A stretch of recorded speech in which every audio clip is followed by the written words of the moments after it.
So today, the title, the kind of topic of our podcast is going to be games as a service. So we're going to talk about the history of games as a service, how it kind of came to be. We're going to talk about subscriptions. We're going to talk about DLCs, the history of that, where we're at today with those things.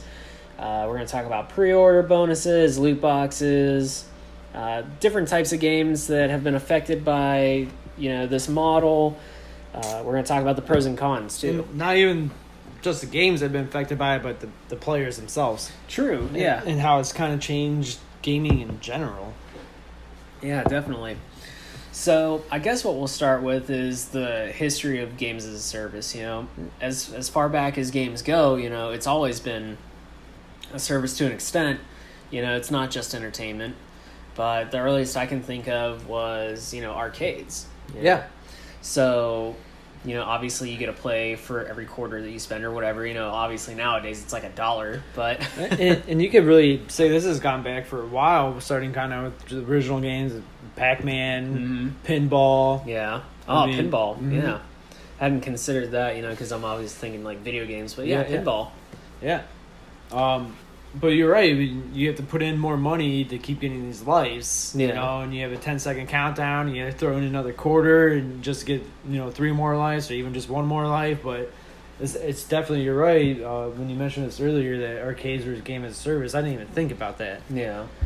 So, the whole subscription service that's going on lately, it's not a new thing. Mm-hmm. And I think I mentioned this previously in a podcast or two ago, how Sega Channel was a thing, where you would actually hook your Sega up to the internet, with this giant cartridge, and instead of owning the games, you'd have a certain amount of games. I think it was like 50 or something for the 30-month day or whatever. Yeah, I'm not sure. I didn't even know Sega kind of had the Sega Channel thing going on, or yeah, it was a little bit ahead of its time. I feel like it kind of is. Because this was like, I don't know, 94, 95, 96. I can't remember exactly when it came out. I think it was around 95. Around there. But yeah, I remember having it, and I was like really pumped whenever certain games would come up, like Carnival Manager or whatever it was called, where you would build your own carnival, kind of like a roller coaster tycoon kind of thing. Yeah, I was like super stoked for that game. But obviously you didn't own it. Mm-hmm. Like when they switched the games every month, you wouldn't have it anymore. So it's not a new thing. I can't remember how much it was, but I mean, it was pretty pricey. It was like a new technology. So yeah, but then you could also go ahead and kind of think of games as a service when consoles started coming out with their online services. Yeah, we play on Xbox Live, for example. It's for the most part. I mean, the prices have stayed the same since it's come out, from what I remember. Yeah, I do remember they give you more free stuff. Like if you bought a game, like you'd get like a 3-month card or like a 1-month card. I think most people, they get like a week deal now, or maybe 7 a month. days. Yeah, nothing big, but it's kind of just to get you into the service and to want to continue it, I think.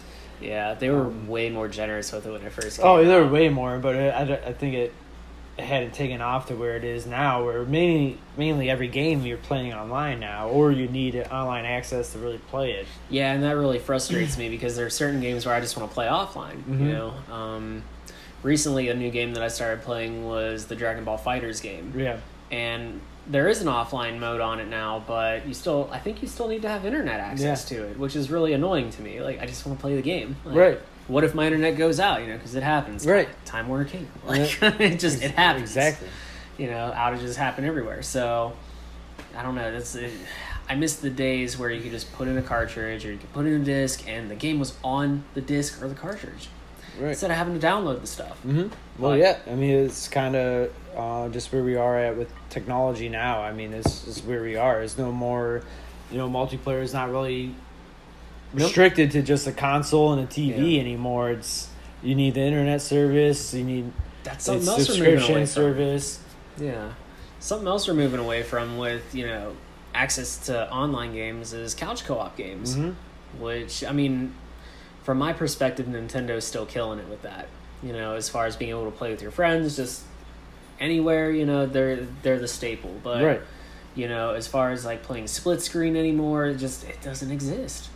No, it really doesn't. Or it's really hard to come by. I mean, I think The only game I maybe still play is when my buddy's in town, when we play Rocket League split screen when he comes over. Yeah. You know, that's about it. Mm-hmm. Other than that, I mean, no, can't remember the last time I played a split screen game, except maybe not even sports aren't even really split screen, but that's the only other couch kind of co-op I guess you could say I play is, you know, Madden, FIFA, NHL, but it's not. The most recent I can think of is Mario Kart 8. Okay. Yeah. On the Switch. Good example. The Smash Bros. Games, you can play those all couch co-op. Actually, I prefer playing couch co-op on those games because the online service I just feel is lacking compared to the other consoles. But we'll see, because something we're going to talk about is Nintendo's new subscription service, coming out later this year, which I'm looking forward to, actually. And I don't say that very lightly, because, I'm like, it's something else you got to pay for. There's a lot of good things about it, though. $20 for the year. Yeah. Can't beat that. They right. Compared to the for 60. The family service, you could have 4 accounts on one. So you only pay, I think it's whatever, the $34 or whatever it was, but 4 people could actually each sign into their own individual account at the same time and play a game. So if you have, for example, Mario Kart, if they all want to play on the TV at the same time, all 4 people could be signed into their own accounts. Oh, wow. Yeah. See, I didn't know that. I haven't really looked into it as much as I probably should. Yeah. So I guess, that kind of ties into subscriptions, and the earliest game I can remember, and this might be dating me a little bit, is World of Warcraft. Having to pay a monthly subscription to access the servers. Same thing with Elder Scrolls Online. That's more of a more recent one, not quite as popular, but I don't know. I don't know how I feel about that. And this might be kind of more your area, because kind of looking back at it, I can't really remember too many subscription services. Well, that's because I really played growing up, or it's just because never got into WoW or any of those. We're console gamers. That's why primarily. I never really got into PC gaming, but that's where that was pretty dominant. Was paying that monthly subscription so you could access the servers to World of Warcraft or whatever it may be. But it's not a new thing.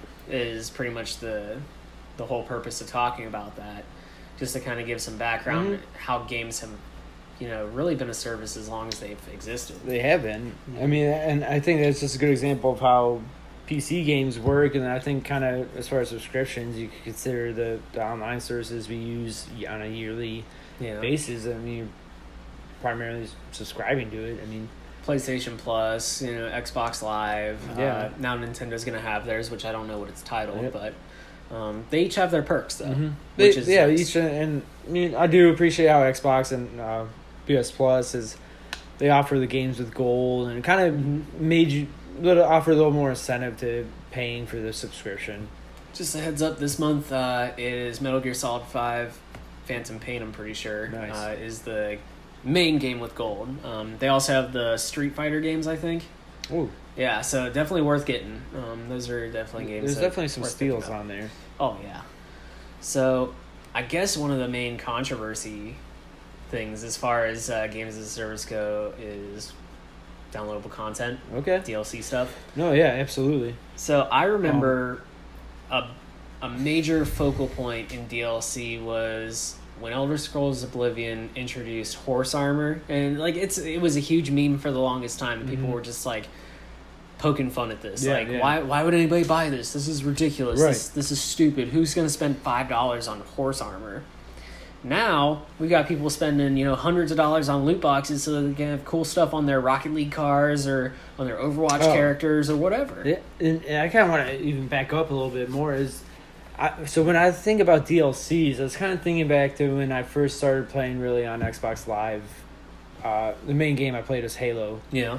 Of course, and I just remember the wonky, weird download screen they had whenever I fired up. I believe it was Halo 2 or whatever. But they give you the maps for free. Mm-hmm. And then I had this hard time adjusting to. Now all of a sudden they want me to buy the maps. Yeah, spend I think the first couple maps for Halo were maybe $5-10. Yeah. Not overly priced, but.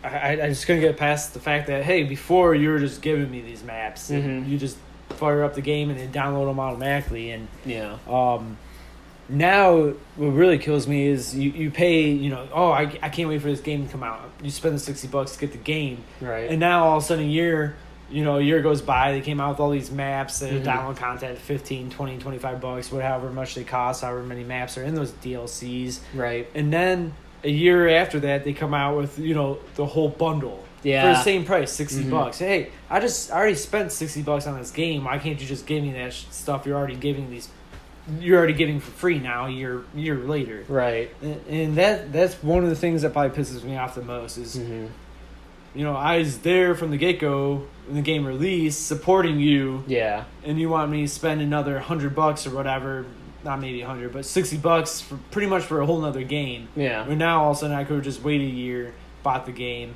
got all the stuff for the same price. Well, I think a nice happy medium for that would be, for the people who bought the game, like the base game day one or whatever, to give them some type of discount. Right. Like maybe just, it doesn't have to be major or anything, but maybe like a 25% discount, Mm-hmm. Like, I don't know, reward your fan base. Something.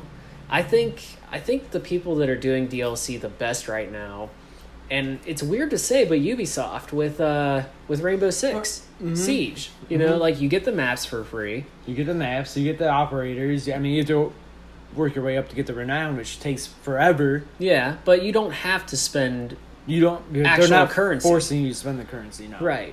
I mean, if you want to, like, by all means, spend the $5-10 and you have the characters unlocked automatically. Sure. But I think it's more rewarding to, play the game, get better at it, and then unlock these characters, because I don't really think they give you an unfair advantage. No, they all have their own kind of little perks, but yeah, they're niche characters. Half the time I find myself using the same operators from the base the ones. beginning of the game. Yeah, because they're still useful, and so they're like the best ones. And they do a great job balancing that game throughout the years that it's been out. Yeah. But kind of going into what you're saying is that it kind of talks about season passes, where now Siege has. If you buy Siege has had that, and we've both bought the season pass before, where you get all the new operators right away. And I didn't mind it, but it's not a staple that I need, especially since I don't play that game as often now. If I remember right, that is actually one of the more, I thought, affordable season passes, and for the value it was like you got $15-20 or something. Yeah, it was like $15 for you get the operators for the whole year. So that's like 8 new characters. And you keep them. Yep. I mean, it's not like you lose them as soon as the pass ends. I think you got some other bonuses. They gave you whatever the bucks. I can't remember what they call them. The money, the currency you could buy. Yeah. Rainbow Six credits, I think. Something like that. Yeah, they give you that. And then I don't remember if you got any cosmetics or special weapons with it. I can't remember. I think that's what the Rainbow Six credits was for. Is you could buy that stuff if you so wished. I think during the first season, like you got the animal skin pack or whatever. So like the zebra camo, like the cheetah camo. Yeah, you could put those on your guns. Random things. Yeah. But now I haven't bought a season pass since then. Yeah. I have bought DLC since then. I don't think I have either. I got the Zelda DLC. I bought one DLC for, and that's my computer restarting. Yep. I can't remember what I bought it for actually. But I only bought one other DLC, and honestly, it's kind of a waste of money because I barely played it. Yeah. But yeah, I got the Breath of the Wild DLC, which I haven't really delved into just yet. But since I got a little bit more free time right now, and I'm working a pretty relaxed job, I'll be able to have time to play it. But that is such a great game that I can see myself buying the DLC for, just because the base game itself was so amazing. Yeah. And just an open world, I'd still love to get to explore Hyrule more. Which, by the way, I did beat it. Yeah, nice. What did you think of the ending? So now... Because we talked about that last time, I think. Yeah, so kind of coming from first episode and now, since I actually beat it. The boss, I kind of agree with you, is kind of disappointing in a way. Yeah. I guess I'll throw some spoilers out there. Spoiler alert. But I loved how the Divine Beast came together and helped you beat it. I thought that was kind of cool.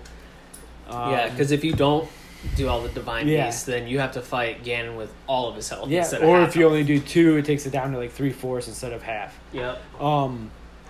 But I thought that was really cool, and I thought that first Ganon you fight, was it Calamity? Mm-hmm. I think so. Yeah. And then I can't remember what he goes to. Then you after fight that giant one. Beast Ganon or whatever. Yeah.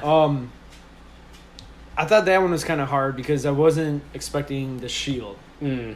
And I didn't have anything that could take down the shield, so I had to run around and wait until the electric charge I got to use that again. Right. But then after that, when you're just doing the beast Ganon or whatever he's called, I thought that was kind of almost too easy. Mm. So you just kind of rode around him and shot exactly. the arrows. That was my criticism. And then and he didn't really attack you. He didn't attack you. He just kept shooting a beam. It was disappointing to me. And that was kind of disappointing in a way, I guess. But the game as a whole. But the game as a whole was, for me, still a 10 out of 10. I mean, I love the game. Yeah. So I think the point we're making here is that the base game is so good that you want more. Yeah. And that justifies the DLC for it. That's the thing. I've still been playing it since I beat the game. Mm-hmm. Just going back and just doing all the side quests and stuff I haven't done. Still just going to explore, finding the seeds. The Korok seeds, yeah. The Korok seeds. 900 of them. Good luck. There's a lot. I only am at like 34. Spoilers, with the DLC, you get a Korok mask, which, makes it easier to find them because it like vibrates when you get close. Yeah. That's nice. But yeah, I mean, great game. Yep. So that's the main thing and I think that's what justifies a good DLC is that the base game is good and the DLC adds something to that, Yeah. So, and I think that's what, obviously we have a love letter to Zelda and to Nintendo, but maybe we're a little biased, but they put out good content. It is a good game. They did well with it. Right. They put out good content, and that's why I'm willing to spend the extra $10, $20, whatever to play more. Yeah. Whereas other games, it's like, I have to buy this DLC now because if I don't, then my player base is limited. For example, like in the Call of Duty games or even in Halo, if you didn't have the map packs, you can't play some game modes. That's frustrating. And it's not even that. Is if you're playing with your friends that play the game maybe a little bit more, then you buy the DLCs. They're kind of restricted to the games they could play now because, I want to play with my buddy. Oh, you don't have the DLC? Okay, well, I'll just back out of this playlist. We could play this playlist where you're so allowed to play, which is like the base game. Team Deathmatch or whatever, but you can't play like the hardcore mode or whatever. I can't remember if it was Halo or what game it was, but it literally said... It pretty much singled you out. It said, Tank Entree doesn't have the DLC. Or doesn't have these maps. I remember Halo 3 doing that. They just call you out, and everybody like, oh, you don't have the maps? Well, no, I'm not spending $15 because I play this game once a month. Right. Or I play with it whenever they're on. Like, this so-and-so's on. Like, that I forgot I used to single you out. I'm like, okay, dick. But yeah, I remember that specifically in Halo 3. You could only play Team Slayer or... It was like the single player Halo, wasn't it? Like it was call you Halo. out. It Halo literally 3. Call you out. Mm-hmm. All right, Bungie. But yeah, so like, what DLC is okay then? Like, is it cosmetics now? Is it season passes? Is it maps? Is it weapons? Like, because we've seen a lot of controversy with this in the last couple years. Yeah. Like, the biggest I can think of is Star Wars Battlefront 2, because if you got like the big bundle, the $120 one or whatever, you got all this cool stuff. You got extra weapons and you got star cards, which made your player better than other people. And is that okay?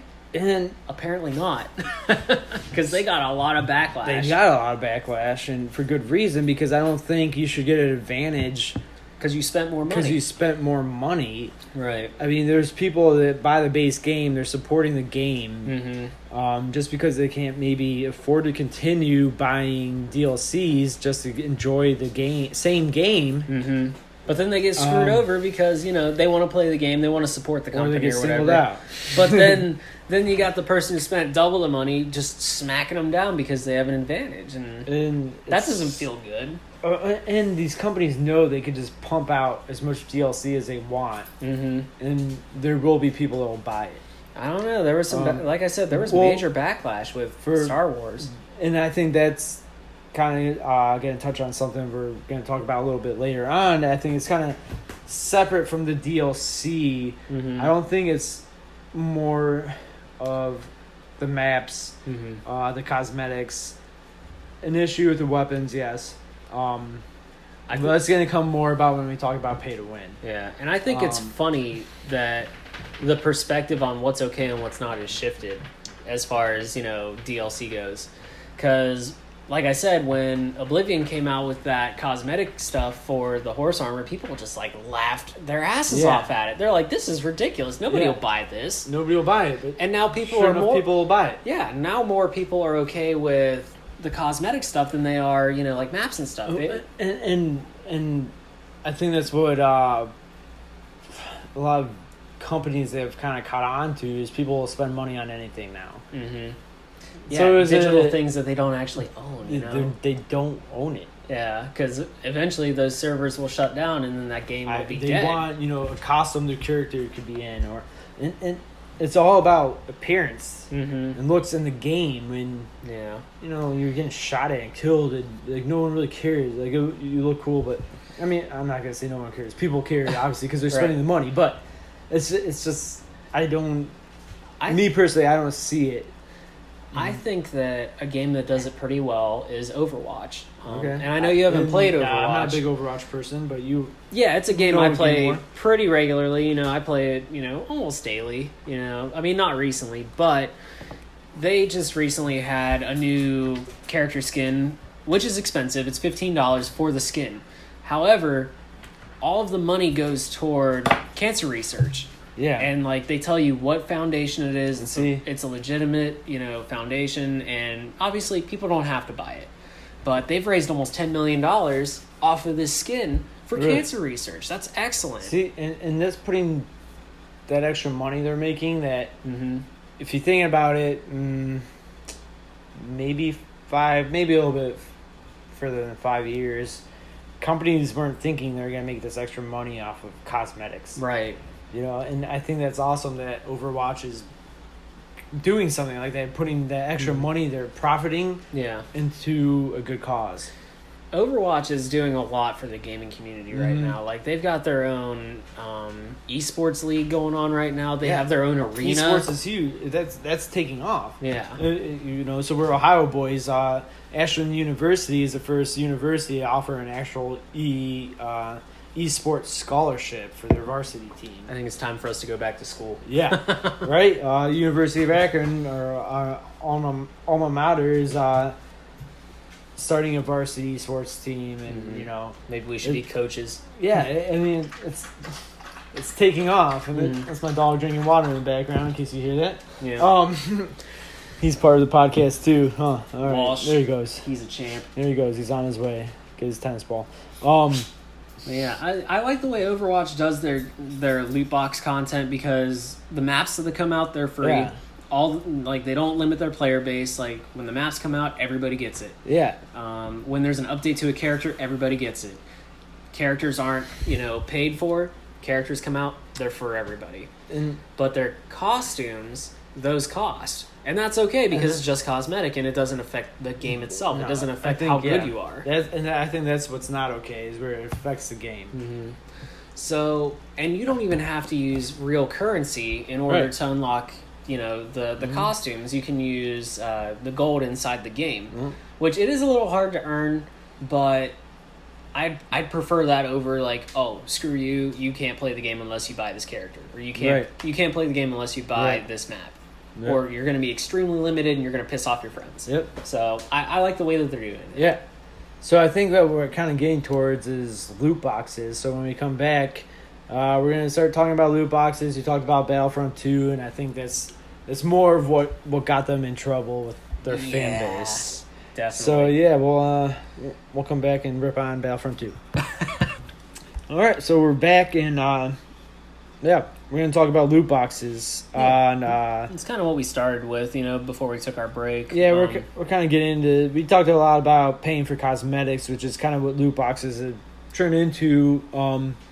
But we talked about Battlefront 2 and how they messed up. And Because it wasn't just cosmetics; it was in the loot boxes. Yeah, I think that's what really got him in trouble. It was because we're going to touch on pay to win, but that's pretty much what the loot boxes were is pay to win. Yeah, and you could significantly become better than everybody else by paying to win with these loot boxes. Now, here's my question as far as loot boxes go: is it gambling? So it is. In my opinion, it is. Because you're literally spending money. So for Rocket League, for example, I'll admit it. I've spent money on the keys. Hey, not a lot of money. You're an adult, though. You know that's your choice. It's your money. Yeah, I have a salary, so yeah, there you go. So. No, but yeah. I mean, I bought a few of them because I like the different kind of things you can do with your cars. I was playing it a lot, so I kind of felt relevant at that time, and it kind of fell into the trap, so to say. I haven't spent any money in Rocket League for a long time because I kind of found out that's what it is. It's gambling. You're taking a gamble on trying to get that one car they have in it. The really cool one, yeah. And I think really kind of turned me off of buying those loot boxes or the keys for the loot boxes was the fact that you can land on the same exact crap you already got. Right, and then you got doubles, and you got doubles, and you could trade them in, or now you have to bother somebody. Hey, I'll trade this and this and this for that, and I just thought that was kind of stupid. That the fact that you're spending money in the game, still supporting the game, and that they'll let you earn the same exact crap. Yeah, it doesn't just and half of it's out. decals or paint jobs that I'm not even going to use because I don't use those cars. Right. Which maybe that's my fault because I don't use all the cars and just don't want to suck it up and use that paint job for that car because I don't like it. I just thought the fact that they also they might now, but they don't really share the percentages of your chances of actually landing on those certain items that you're hoping for. So you don't even know what your odds are. No, you don't know what your odds are. Right. So there are pros and cons to this model, right? I think the pros to this model is that Rocket League is a $20 game, right? Mm-hmm. And when it came out on PlayStation Plus, from what I remember, it was free. Mm-hmm.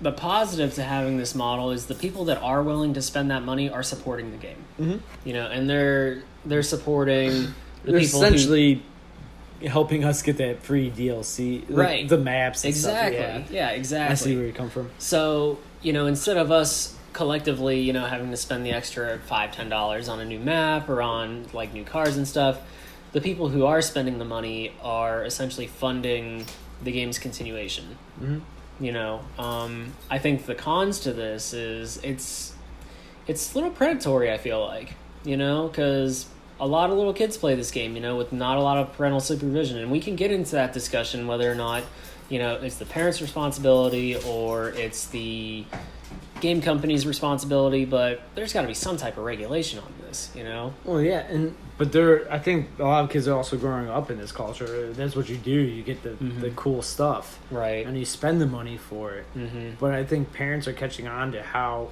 quickly it adds up. Yeah, I think... I don't know if you know this, but Jack Black's son got into some type of issue with paying for like not DLC but like some type of loot box or something, really? And he actually went on the record saying it is predatory and it's an issue, and this is a celebrity who is in the spotlight, has money. Now imagine a kid gets a hold of his parents' credit card or whatever, spends couple $100, on loot boxes for Rocket League or whatever game it may be. I'm not trying to single any game out, but just as an example, someone who has them and just continues to roll and roll and roll and roll, hoping to get whatever they want. And then the parents get the bill. They're like, what the shit is this? Like it's, so is it the parents' responsibility to make sure that their kids aren't like snagging their credit card? Is it, the gaming company's responsibility? Well, that's the thing. I mean, for Xbox Live, all they need is the password to their Xbox Live account, and they're spending money. And the thing is kids are smart. Like kids are so quick to pick up on technology, and a lot of adults take that for granted.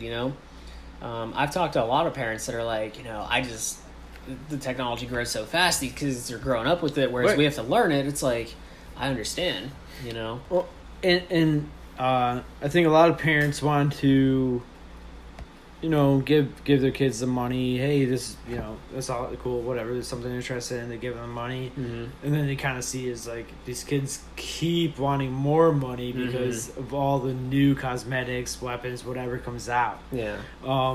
And I think parents are catching on to how quickly it adds up. I think maybe a good balance would be just to make these cosmetics directly payable. Like, you want this specific one, maybe pay a little extra, you know? But you're guaranteed to get that one. Yeah. You know, so instead of paying $1 for a loot box, you pay like $1.52 for the actual skin. So just doing a quick little research on loot boxes and the fact that they're gambling, and just kind of Google it quick, and it looks like there are some countries that are making Belgian Gaming Commission has determined randomized loot boxes in at least 3 games. I'm not clicking on the link, but basically it's saying it's considered criminal gambling. Wow, criminal gambling. Yeah, I'll click on it and see further what it says. But I think governments and gaming commissions are starting to kind of pick up on how it is gambling. Yeah, how it affects, you know, the gaming community. How it affects, you know, young impressionable adults, you know, young kids even. Oh, well, actually, so while you're looking at that, identifies loot boxes in Overwatch, FIFA 18, and Counter-Strike Global Offensive meet the criteria for the game of chance definition. Because, you know, you don't even know the odds of what you're going to get. So basically what they're saying is this is a game of chance, which from this website, Ars Technica, quote unquote, game of chance, there's a game element where a bet can lead to profit or loss, and chance has a role in the game. So that I'm assuming apparently that's criminal. So I'm surprised that they say anything about loss, because I mean technically you're not you're losing money, but you're also gaining like in-game things. So I'm wondering where the loss is. It's more of like a trade-off than it is anything else. And you know what, I'm actually really surprised by that. That you know, this has taken off the way it has. Yeah. To where, you know, countries, states, whatever, are actually having to look at it and like, hey, is this okay? Well, I think just because there's been so many news stories of like, oh, this person spent, you know, $800-900. I know for a fact that there's at least one story where someone spent like over $20,000 on, you know, in-game content. I think it was some, you know, free-to-play game too. It was like some mobile game like Bejeweled or something. I can't remember the exact game, but I remember like they stole like their mom's credit card or something like that. And this wasn't like a little kid. This was like some, you know, young adult. So it's just crazy to me. So it looks like what it's talking about is, it says it draws in players with emotional profit forecasts. And this is again coming from Ars Technica. This is what they're writing. Of randomized goods where players buy an advantage with real money without knowing what benefit it would be. And it does mention in this article that they looked at Star Wars Battlefront 2 and determined that the recent changes that EA made makes it no longer technically forms of game of chance. Quote unquote. So what it sounds like is it's kind of maybe centered on what gives you that advantage or disadvantage in gaming. This is all happening in Belgium right now. It looks like a big story, you know, based on people spending on, you know, real world money is, and this is from 2011, 2012. Apparently, a gamer dropped $16,000 on a virtual sword for an unreleased game. The game wasn't even out yet. This guy spent this amount of money on this game. Like it blows my mind the amount of money people will spend on, you know, whether it's cosmetic or whether it gives you an in-game advantage. It's like, you know, is it really worth all that? You know, and I guess who are we to say that it's worth it or not if they have the money to spend it on? I don't know. Right.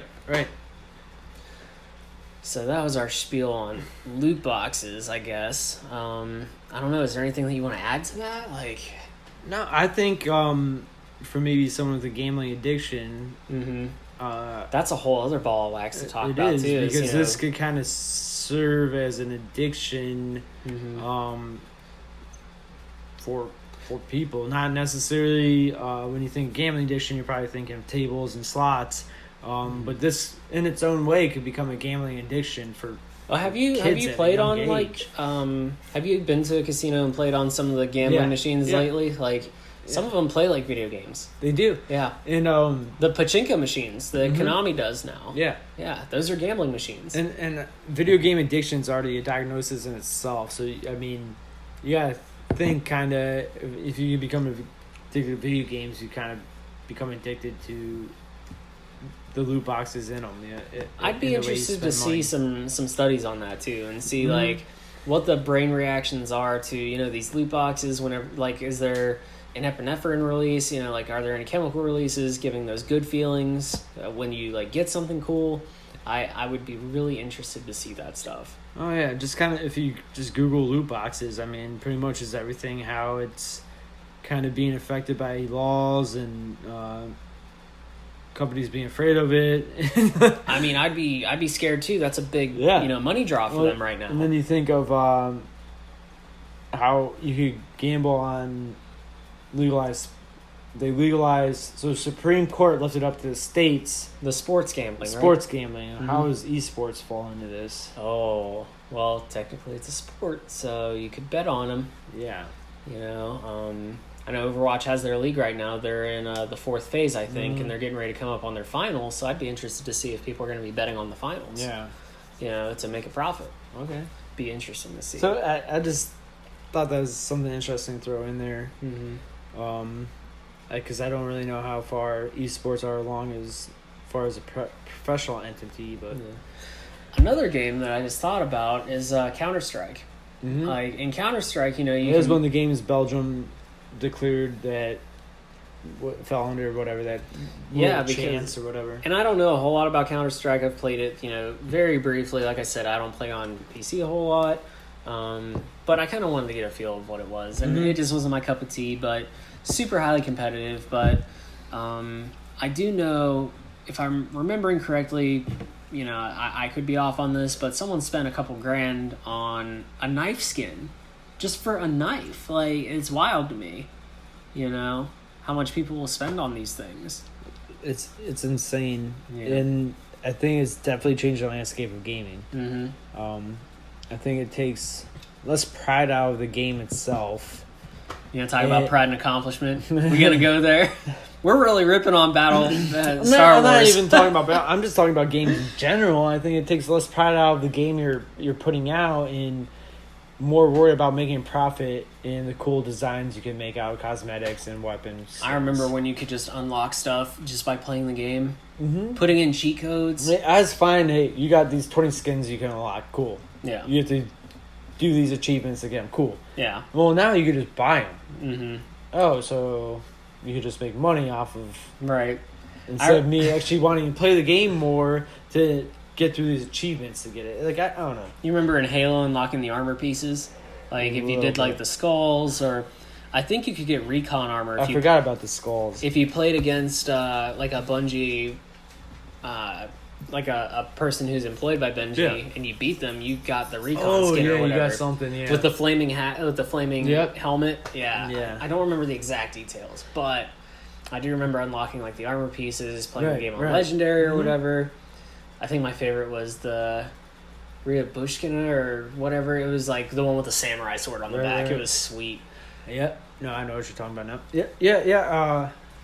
But there's kind of cool perks like that. Now it's like, oh, you want a cool skin? You just buy it. Spend $2. Somebody on Bungie or yeah. They kind of have something like that in Overwatch where you kind of unlock sprays, but it's just not the same. Yeah, I mean, and you wonder if kind of part of the reason that the gaming community is the way it is because of just the price of a freaking digital game anymore. It's $60 that the people that actually are investing their time and money into these. The original base games, and they have to keep putting out content to hopefully hook these guys right to buy these cosmetics and stuff to keep, putting in money into the game and stuff, so they could keep putting out stuff. Yeah. Because I know a lot of people that just don't play video games anymore because they are kind of expensive. Yeah, they definitely are. But I think for the amount of content you get with certain games, it's justified. Certain games. Like, I just got done playing the new South Park game, Fractured Butthole. But I think it was totally justified. Like, yeah. I would spend $60 on that game. Because it was like watching a full season of South Park. And there is DLC for it, which adds to the game. I don't feel like I want to do the DLC just because I thought the base game was great, but I don't want to add on to that. But, I mean, it was funny. It was a great game. You could tell they put a lot of work into it. There's, like, costumes you can unlock. You don't have to, like, buy DLC for it. See, yeah. Which I appreciate that. Mm-hmm. And, you don't lose anything at all. Yeah. Like I think if you pre-ordered, you might have got something special. I can't remember, but you got the Stick of Truth. So if you like pre-ordered it or you got it early or whatever, you also got their first game, the Stick of Truth, which is a great game in itself too. Right. It's like that's worth pre-ordering for. I feel like, especially if you didn't play the first game. So you're getting 2 games. So pretty much kind of what. We're actually going to get into the pre-order stuff next, but I think where we both kind of agree on is where you're paying for these loot boxes or whatever to get weapons that dramatically improve your chances against other people. Yeah, I think that's ridiculous. That's insane. Yeah, because it ruins enjoyment for other people, or people with money, or people that just love video games or whatever. That's their sole hobby and interest, whatever. They just dump all this money into it and instantly get better. But how's that even fun for them? I think that a good example of a game that takes it too far, as far as giving you an advantage, is Grand Theft Auto. Really? GTA 5? Yeah. Specifically because there's a weapon in that game now that you can spend like a couple million, in-game credits or whatever, and you can instantly obliterate somebody on the map.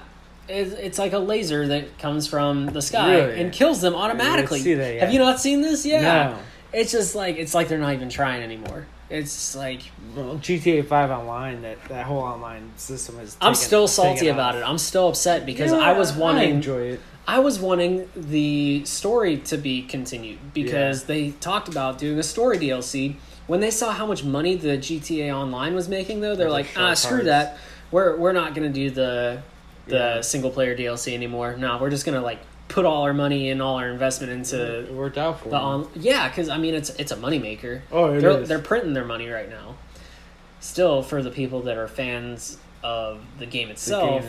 And that's where I was getting at, where the fans of the game itself that bought it on launch day or whatever are kind of getting screwed by this DLC or these loot boxes, DLC.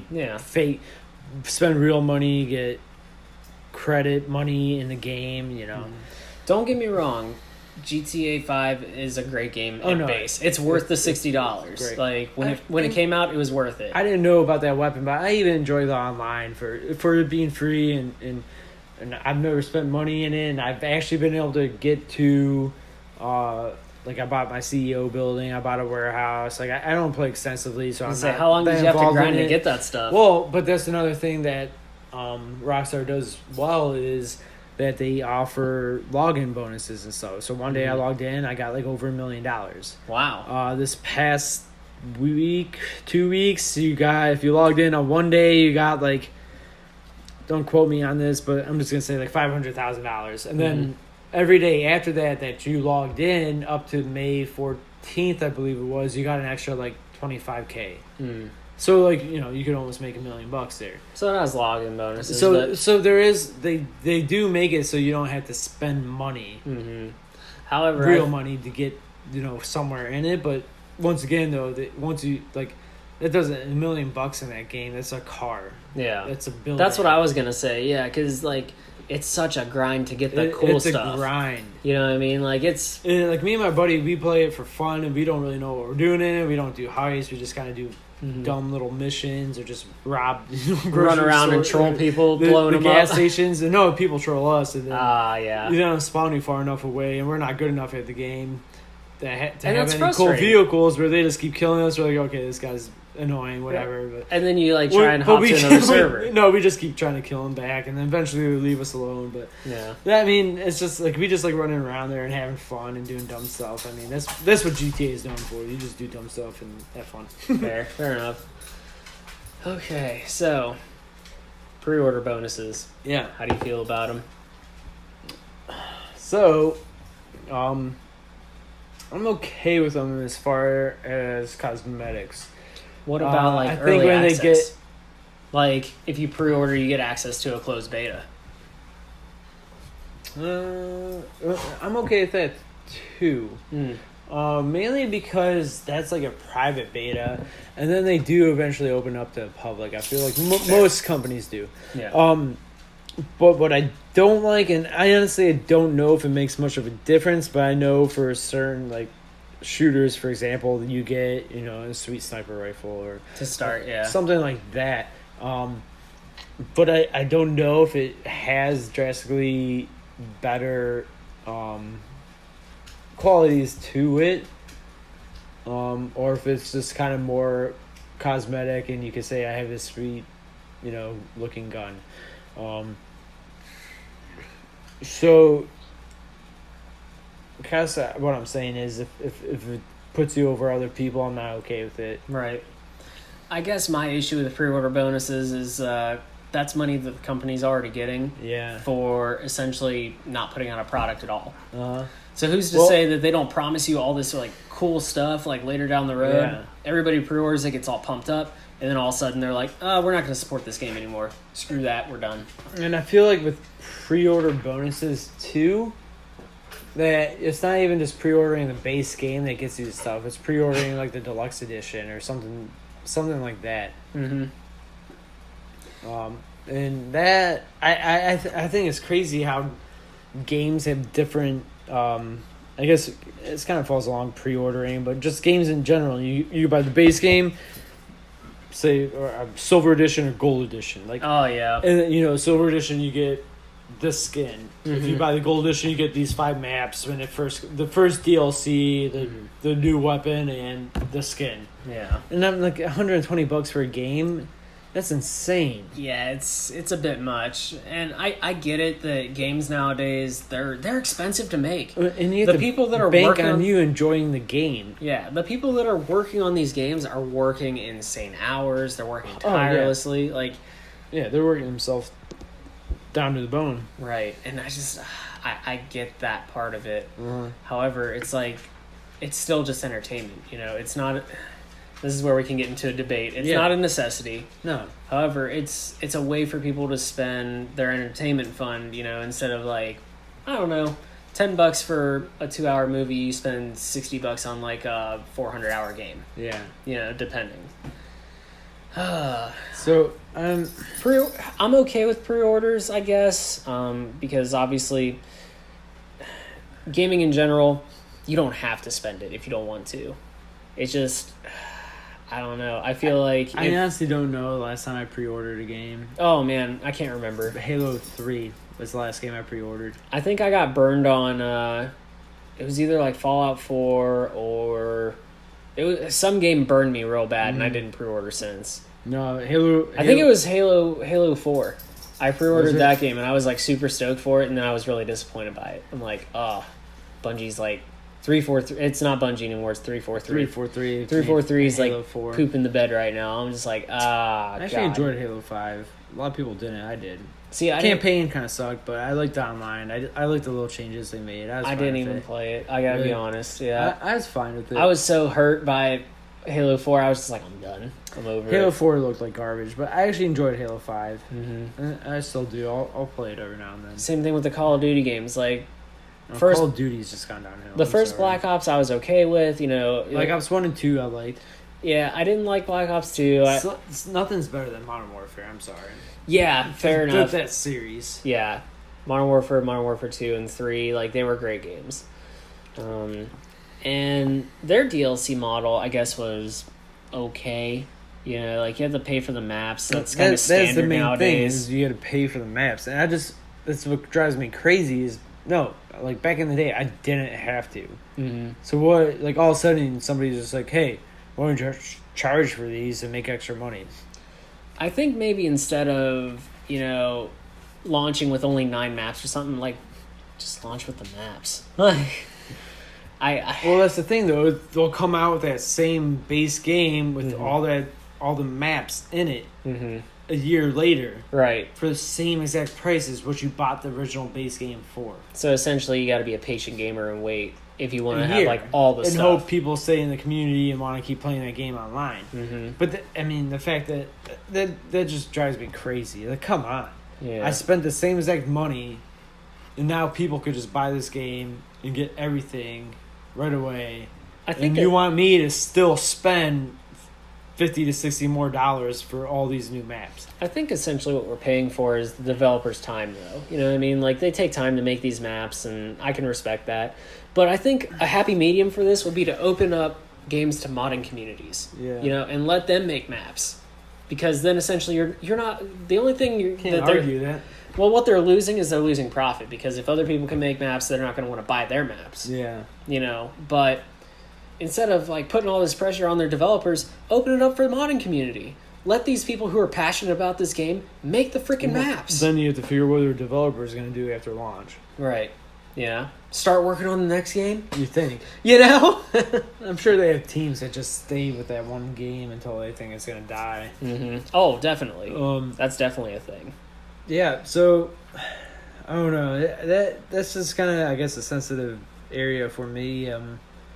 There's some pros to some of the stuff, and just a lot of not. Hey, man, I understand. Like, we grew up in like the birthing of like think that's gaming kinda, communities in you the hit whole. the nail on the head. There is, I think it kind of, It's just different for us. it's kind of how we grew up, where we grew up with cartridges and split screen, And the co-op, game was on the cartridge, and you paid for what you got. and you paid for what you got. And then Xbox comes along, and Xbox Live comes along, and you pay for the subscription to Xbox Live. Okay, it's fine, $60. I'm gonna play it for a year, but you got your maps for free. And now all of a sudden it's, hey, I want you to spend $60 for the Xbox Live. I want you to spend $60 for the game, and then I want you to spend another $60 for the maps. Mm-hmm.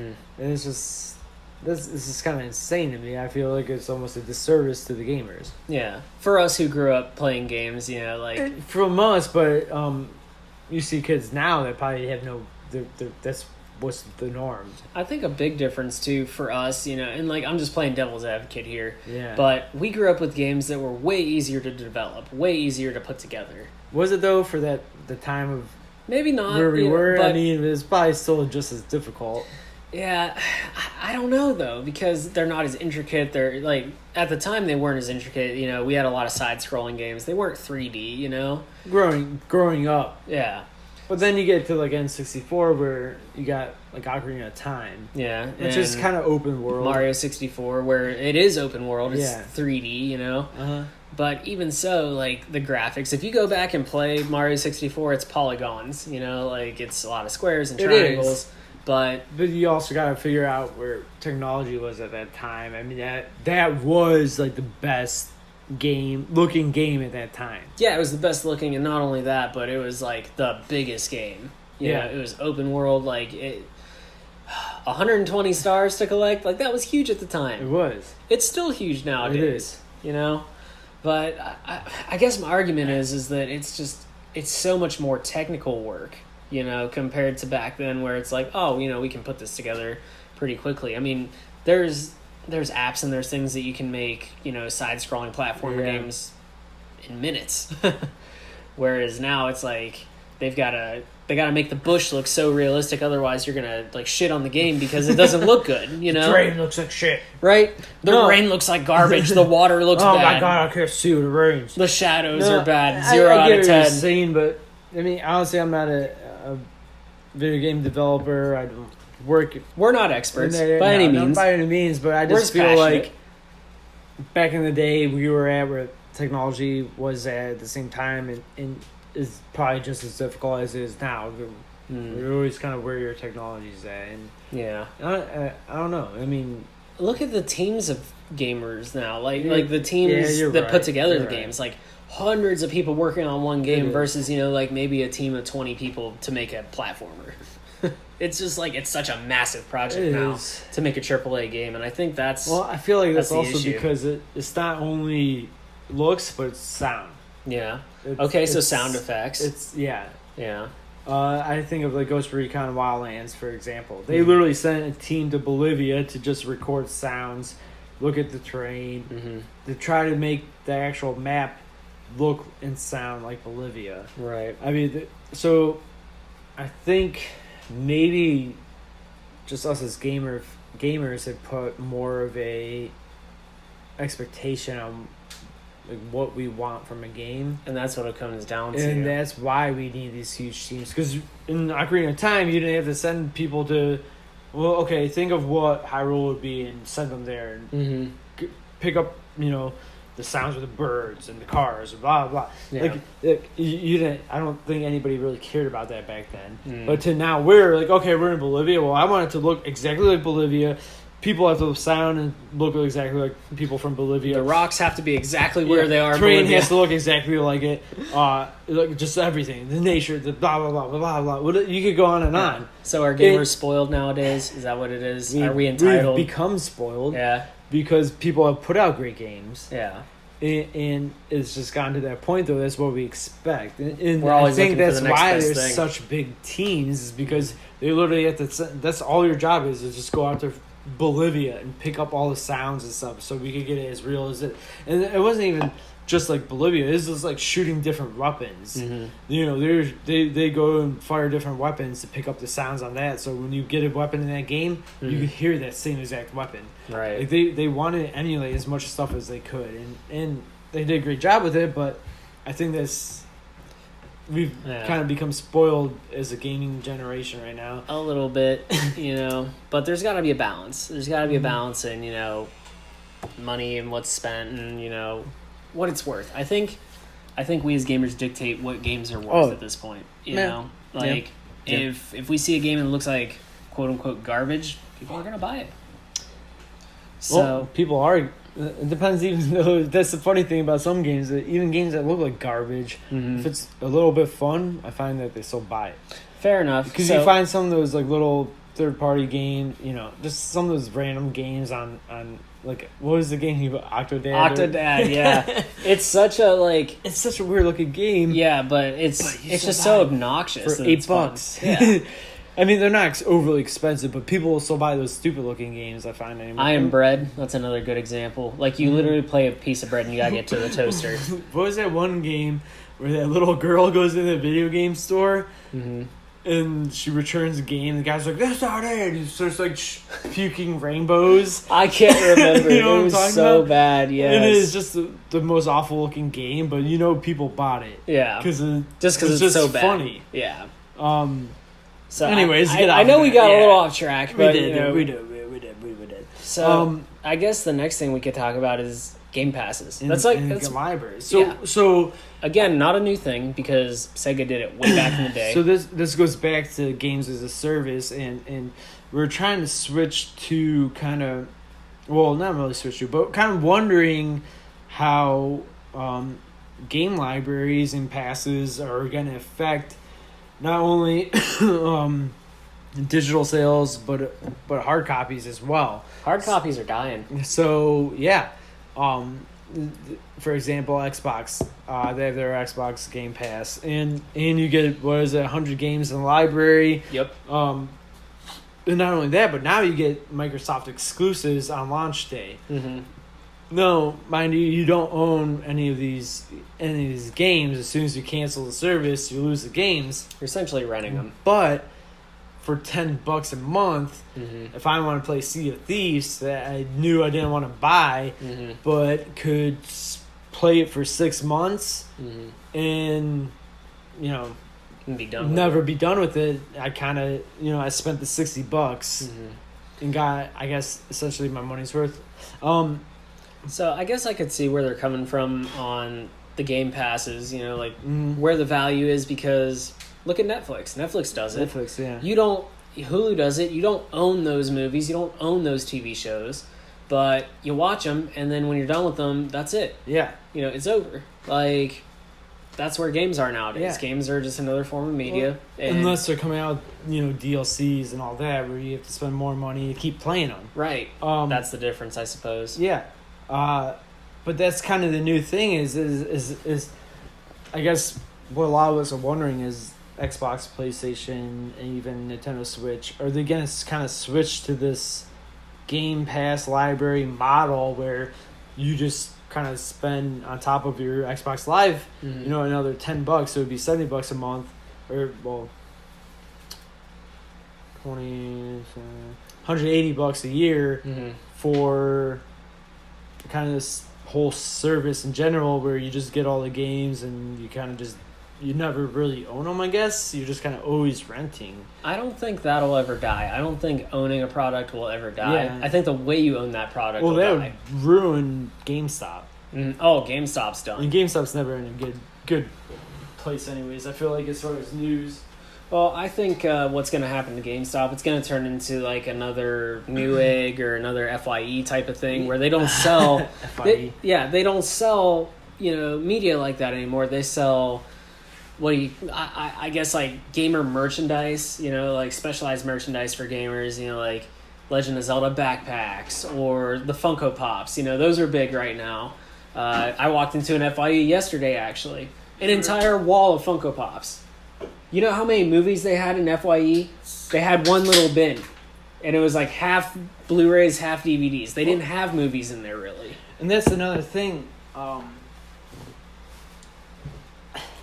I guess you can kind of relate it to is like movies. Movies aren't. You don't see a lot of people buying DVDs anymore. I feel like Blu-rays, unless you really want a movie. Unless you want it, so you can watch it anytime you want, because Netflix might not have it or whatever. Hulu. That's why I think that games will never fully die from being able to be owned, is because there are masterpieces out there that people are going to want to play over and over and over again. So just like movies, there are movies out there that are masterpieces you want to watch multiple times, so you get more out of it. Game libraries, if it actually takes off, do you think it's going to have a dramatic impact or not? That's a tough one, because I think that if we're comparing it to another form of media, I think that Netflix and Hulu and other streaming services are having a major impact on cable companies. They are. So that's why I was kind of wondering about Game Passes, just because you kind of see how... I don't think they had a huge impact at first, but you see Netflix definitely did. I think that people will still buy games. Like if they really love a game, they really think it's a masterpiece, they're going to buy it so they can play it whenever they want. Yeah, I agree with you. And I feel also like people that buy like the gold editions and whatever deluxe editions of games kind of just value the artwork they get with the box and just having it. But to me, it just doesn't do justice to like when I bought the gold edition of Ocarina of Time.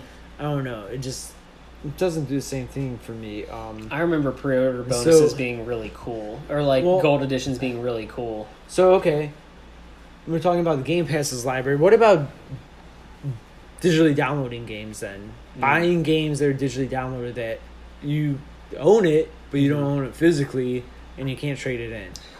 I think that there are pros and cons to that. I think pros being, you can just click a button, you're playing that game. Yeah. Instead of, getting up, it's a first world problem. By all means, get up, eject the disc, put the new disc in. The cons to that being, what happens if your account gets locked up? What happens if someone hacks your account? What if your Xbox takes a dump and you can't get to your hard drive, or even just buying a new system, right? I'm sure you can transfer that stuff. I'm sure it's transferable, but it seems like it'd be a hassle. It seems like a hassle, but it's also, if you I want this game, but I don't feel like going to the store and having to see if they even have a physical copy of it. I could just digitally download it because I know it's readily available all the time. You don't have to hope you go to the store and make sure the game is in stock, which more than likely it's going to be in stock anymore, I feel like. But still, you gotta spend the gas to get there. You gotta, go out and deal with, lines. Well, it's also nice, too, because you could, instead of having to run to that store, you just digitally download, leave. When you come back, it's playable. Yeah. Like you go to work for the day, come back home, it's playable. Yeah. You know, you don't have to run to the store after work and deal. You know, you just come home and play. Me, I'm old school. I like having a hard copy. Yeah. I guess I do a mixture of both. I guess. I'll buy some games and other games I'll just digitally download. If it's, I guess I kind of wait on it. If I think it's going to be a game I'm going to play for a long time, I'll just digitally download it. Like Wildlands, I digitally downloaded. Yeah. I still play it.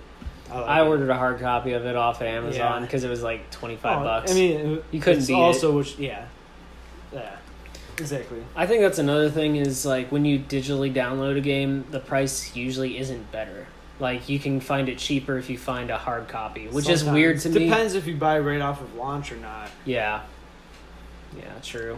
I mean, it's got its benefits in I'd be interested to hear what other people have to say about these things, you know, so I'm hoping that maybe people will leave comments and say, and let us know what you guys think of this too. So for sure. Because that's the whole purpose of this, is to have a conversation about games, you know. Yep. I'm hoping that maybe in the next podcast we can do a like another game breakdown, because those are a lot of fun. Absolutely. In E3. Yeah. We got to do the E3 podcast. We'll do E3 and a game breakdown. Sometime. I'm looking forward to reactions to E3 because there's a lot of good stuff coming out this year, I think. Oh yeah. I can't wait for Nintendo's announcement. I'm looking forward to it. So I think what are we gonna do? We're gonna take a break and then come back. We talked about quickly free to play. Free to play games. Okay. Oh man, when I think free to play, I think of those stupid mobile games. Yeah. like the Bejeweled games and all that crap. I don't know. Like they're okay, I guess. I sometimes play Words with Friends. Yep. You know, it's free. It's a little annoying with all the ads. And obviously, like you can buy like upgrades and stuff, like little power ups that make you a little bit better at the game.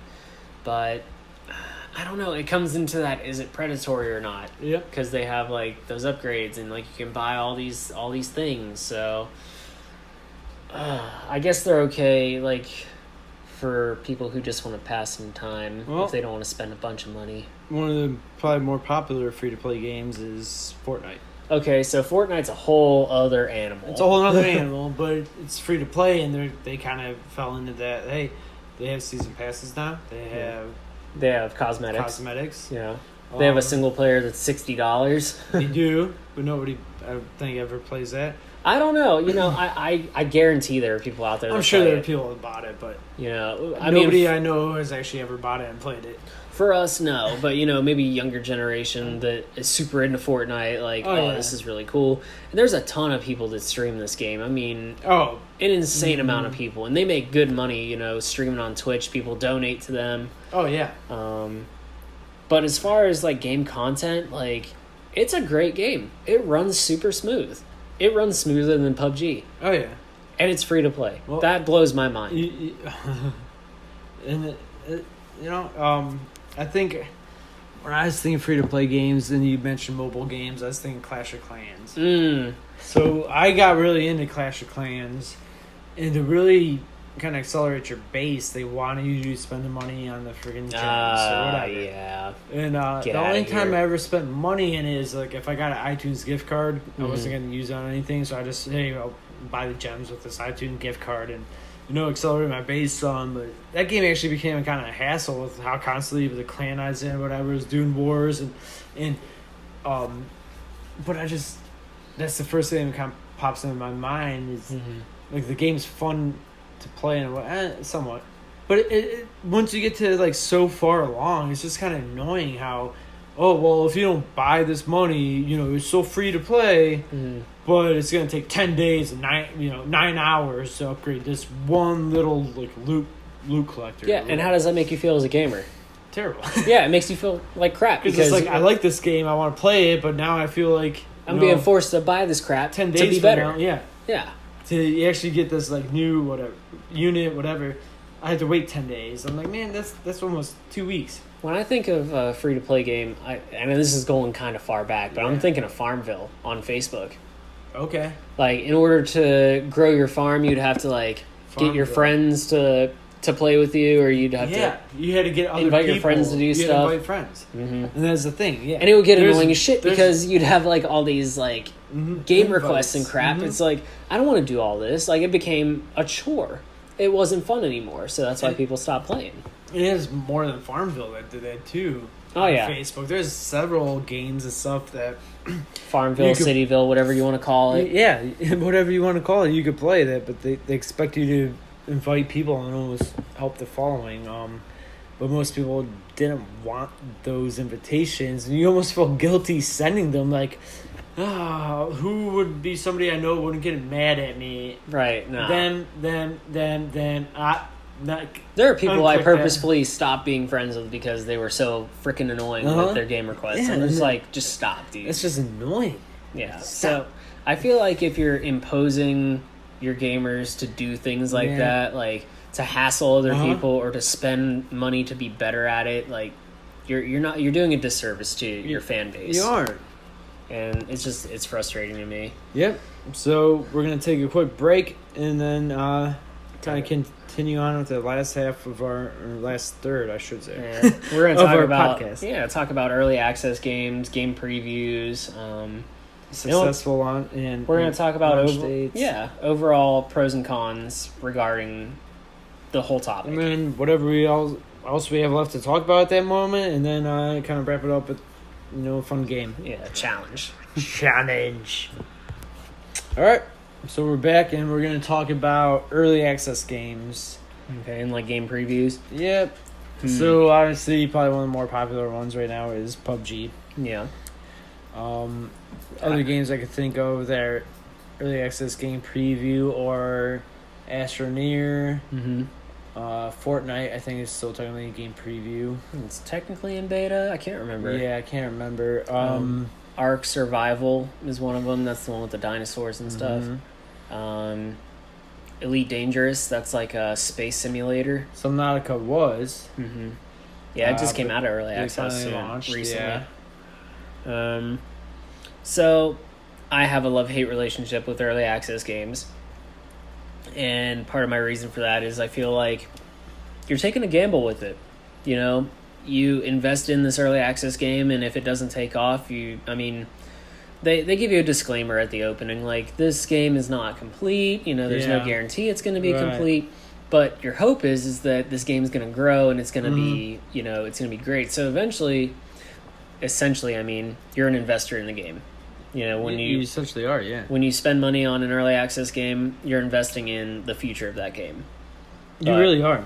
But there are plenty of games that never took off the ground, from early access. There's a lot of them, but kind of my first experience with early access and game previews is Subnautica, and I just did, I think it's like a 24-hour trial, but one of my buddies that I play with all the time, he bought it, in that stage, and the launch stage just kept getting pushed back further and further and further and further, and eventually Subnautica launched successfully, but still, that's a long time to invest. They definitely misanticipated the launch date. Yeah, they thought they were gonna have it done a lot earlier than what they expected. And Astroneer is another game. I bought Astroneer. I enjoyed it a lot more than Subnautica for some reason, and it's still not done, but they're still updating it all the time, so it makes me feel a little bit better. And they changed it a lot.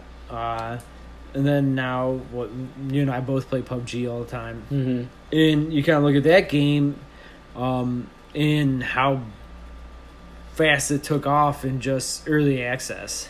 It's such a grand scale game, we're talking 100 people playing together on a giant map, last one standing wins. It's a lot of people to bring together. It is.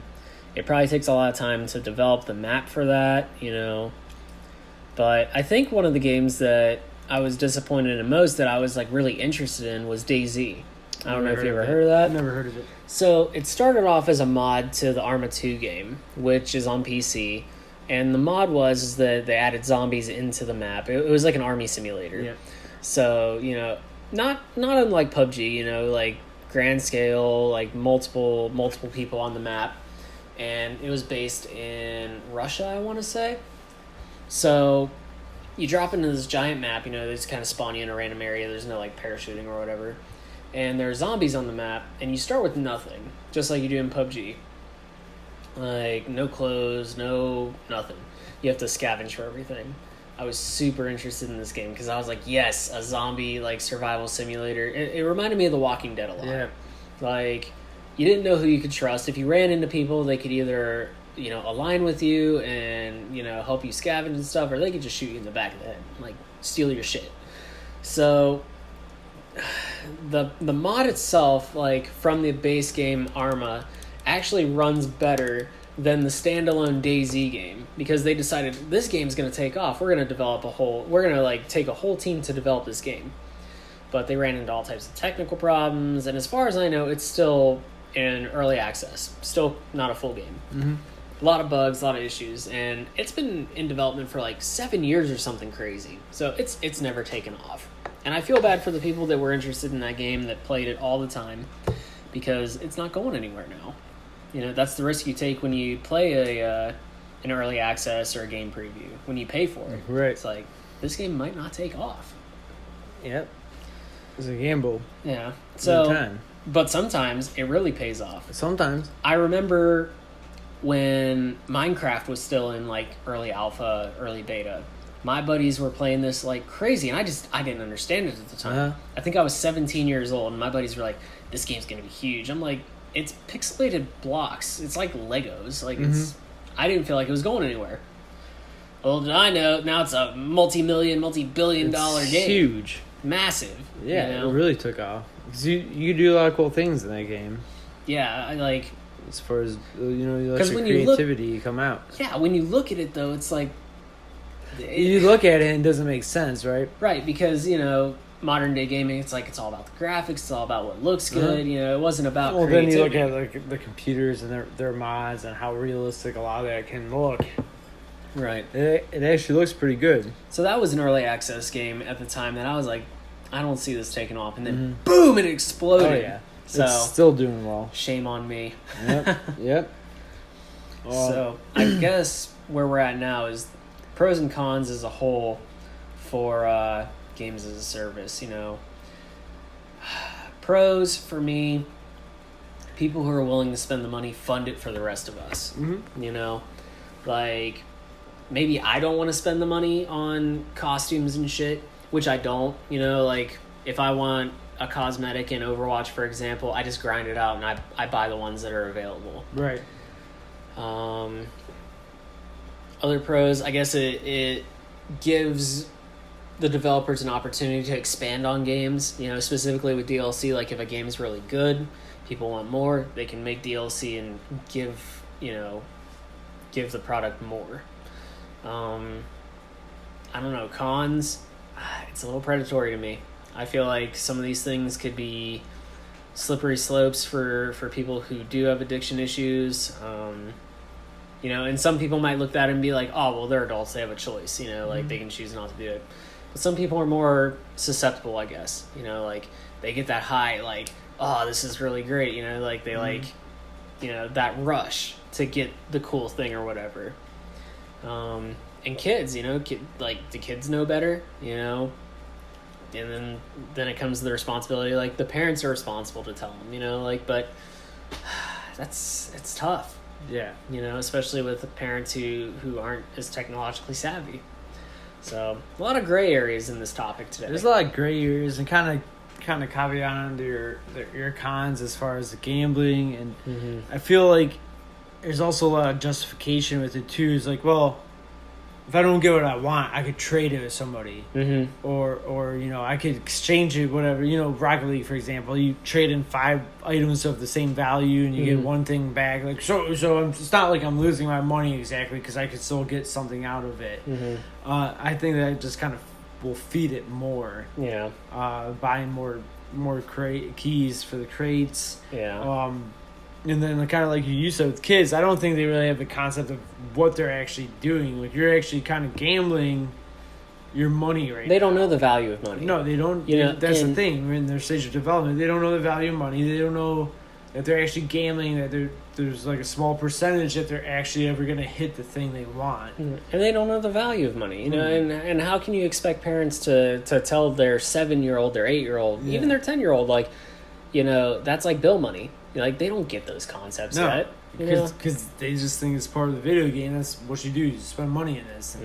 And they just don't understand that. Yeah. So I think that, you know, and this is my opinion, I think that companies have some responsibility to just do the ethically right thing, you know, by their consumers. But that's just my opinion. There's ethics in it. And I'd love to hear what other people have to say or what they think about it, you know. I'd love to have a conversation about it with others. So it's almost like there should be like a code of ethics created for loot boxes. Oh, yeah, definitely. You know, like, I don't know. Maybe loot boxes should come with a rating, you know? Like, I mean, we rate, you know, based off violence, based off this other stuff. Why not give, like, a loot box game, like, a special mark on the box? Like, hey, this game has gambling in it. Yeah. You know? Like, maybe it's rated M for mature. Maybe that would deter some of this crap. Who knows? Right. So, with all that said, like I said, I'd love to hear what other people have to say. You know, feel free to comment. Let us know what you think. But now, instead of doing like 20 questions, we're going to do a different type of game. And I actually got this idea off of Reddit where they kind of did this sub-thread where it was like, describe this game or this movie using the simplest terms possible. You know, and I think an example was like, a guy's dog gets murdered, he goes on a rampage. Right. And the movie was John Wick. So I think this could be fun between Danky Kang and I to challenge each other to see if like you can get the game. So I guess I'd like to start. Okay. And let me think of a game real quick. You're gonna die a lot in this game. And that's pretty much the description. You're gonna die a lot. You're gonna die a lot. Mm-hmm.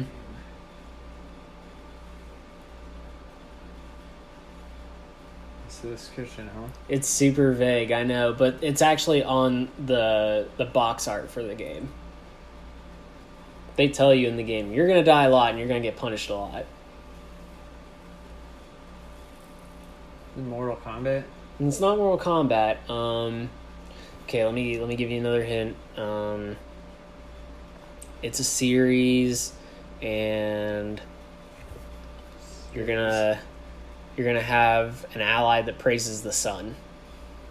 Ooh, I don't know if I know this.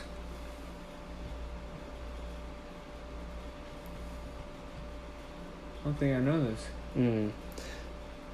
Dark Souls. Yeah, I don't know. Yeah. Oh, you don't know the Dark Souls series? Never played it. Pretty challenging game. You know, it's all about patience. So, you know, you're essentially what's like an undead, and I the lore of the game is really crazy. I don't understand it fully myself, but essentially you fight these crazy bosses, and at the end, I don't even know what the end is, to be quite honest with you. It's a challenging game. Lots of fun, very difficult. All right, you're up. All right. I'm trying to think between two right now. Which one I want to do? Maybe if you get the first one, maybe I'll do the second. All right. All right. You race on water. Wave Race 64. Good job. Oh, look at that. All right. Second one is you're a microchip that takes animal bodies. A microchip that takes animal bodies. Wow, that's like, I don't know. That's a tough one. Microchip that takes animal bodies. I don't know that one. Space Station, Silicon Valley. Yeah, see, I've never played that game. Okay. So this one, you fight to the death. And you fight your way up a ladder to fight like the master of that realm. Tekken. You're close. You're in the right genre. Damn. The right genre. It's a fighting game. Mortal Kombat. You got it. I was gonna say. Yeah, it's Mortal Now, Kombat. actually, once you said climbing the ladder. Yeah, that's what I wanted to give that hint because Right. that's pretty How much about what you this? do. We'll do the best one to first one to 3. Okay, so I you got one. I got one. Yep. Okay. Even though you kind of helped me out there. No, once you said climbing the ladder, it's like I remember Sega Genesis. Like, Yeah, you would slide up. but I guess you I beat never people. played. I didn't. Mortal Kombat is really the only fighting game I've played. Okay. So we're kind of going all over with. All over the place, man. It can be any game. You climb ladders. Donkey Kong? Oh yeah. Hoping I can stump you quick. Okay. Let me think of this one. I had one really good one, and I lost it when I thought Donkey Kong. It's a good one. So I got 2 now.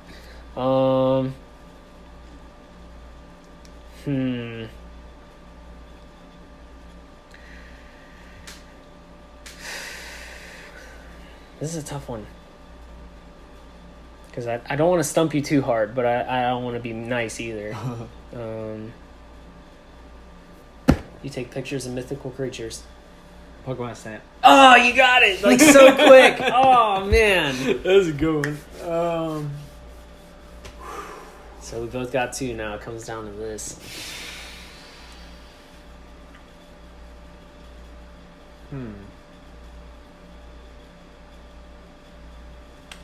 You destroy structures. Rampage? No. Okay. You destroy structures. I could have swore it was going to be Rampage. This is a good guess, though. This is a quick one. Yeah. Structures. Battlefield? Negative. Thinking of, like, destructible games. Yeah, I don't know. Rampage was, like, the main thing I was thinking. What is it? Blast Core 64. Blast Core. Oh, man. That's a throwback. Let's see.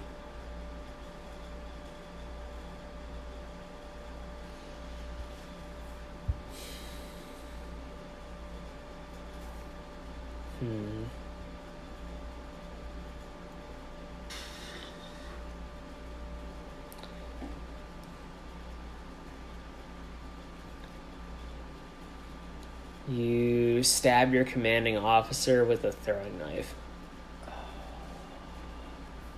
I want to say no this, but I don't know. Modern Warfare 2. Yep. Yeah, you got it. Whenever you throw that knife at his face, oh my god.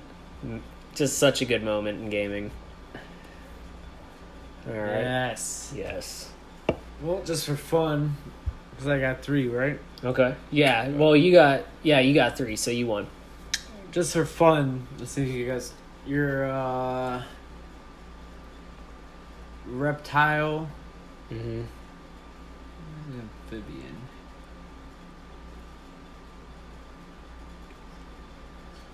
You're an amphibian, I believe. Okay. Amphibian or reptile, 1 2. Okay. That fights his way through levels. Okay. Gex? Yeah. Yeah, I was thinking like Gex TV shows and stuff. I like this game. This is a fun game. So I want to keep going. Let's do best of 5. How about best of 5? Okay, so we both got 3 now.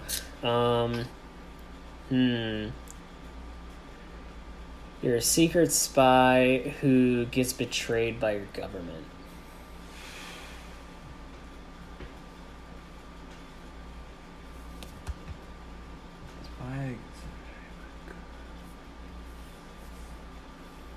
Perfect Dark? It's not Perfect Dark. That was a good guess, though.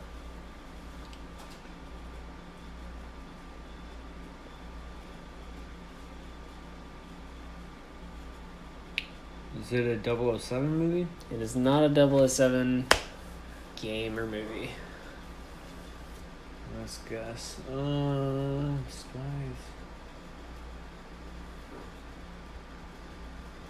Huh. I don't know. Metal Gear Solid 2. Sons Ah, of Liberty. see, I didn't play any Metal Gear Solid. Yeah, the main character Raiden pretty much. I feel like he got betrayed by his government. Got sent into like some pretty messed up stuff. Okay. Tied 3-3. Yep.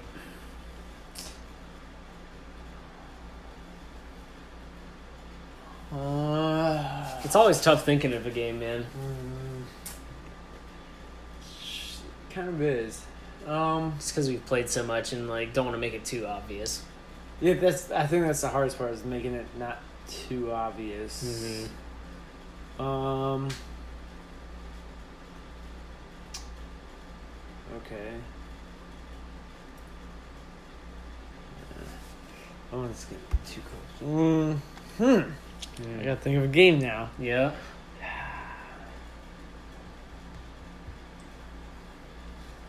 Oh, this might be too general. You can fight as a snowman. Clay Fighter? Yeah, Yeah, I loved Clay Fighter. Clay Fighter is cool. That was such a great game. Dude, they need to reboot it. Okay, I've got one. It's a board game with stars and coins. Board game with stars and Coins. Mm-hmm. On a system. Yep. Board game with stars. Mario Party. Yep, it's Mario Party. Look at that. So we both have 4 now. Again, it all comes down to this.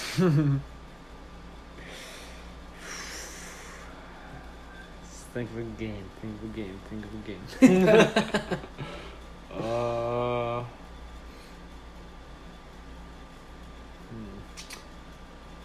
Okay.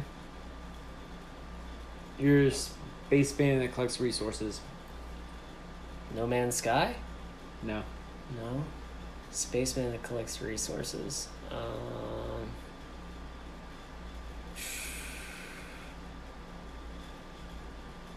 Kerbal? Kerbal Space Program? Spaceman that collects resources. I don't know. Astroneer. Astroneer, okay. Yeah, I've never played that. No, I gotta come up with one.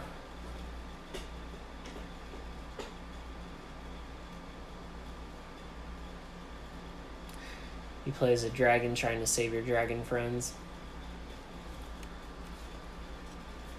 Dragon trying to save your dragon friends. Mm-hmm. Dragon Quest. Nope. Nice try. Okay. Huh.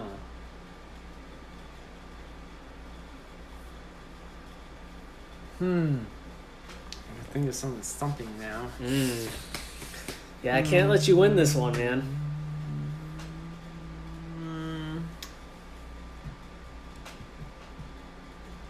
This could be obvious.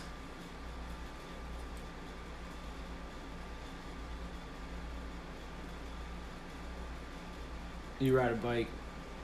You don't ride a bike. Wait, what? Did you ask me if you ride a bike? No, it's my turn to give you a game. Oh. Oh, okay, because you couldn't get that one? The dragon one?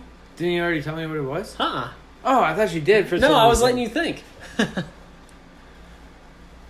I'm a dragon that tries to save his dragon friends. Yeah, because you said Dragon Quest, and I said, nope, that's not it. But good guess.